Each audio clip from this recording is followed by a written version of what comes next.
այդ տարածը շրջանը, որտեղ Հայաստանն է, այսօրվա ներկա Ադրբեջանն է, 1600 թվականներից եղել է պարսկական գերիշխանության ներքո։ Այս շրջանում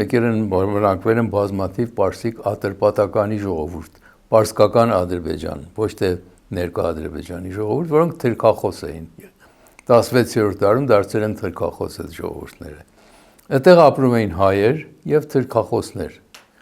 Հայերը եկել այդ լճին ասում էին Սևան,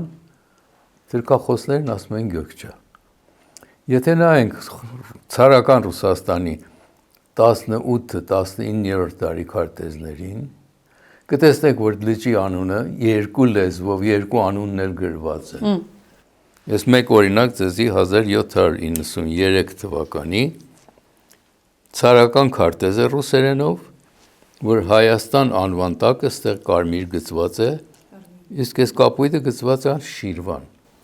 որը Ադրբեջանի ժամանակի անվանումն էր, Շիրվան էր։ Այստեղ Սևանը լիճն է, երկու կանաչ գիծ է ընդգծված է, վերևը գրծված է Գյոքչա կամ ներքևում Սևան։ Ուրեմն երկու լեզվով կա, ժողովրդի մեմ ասես էր ասում, մեկն էր ասում։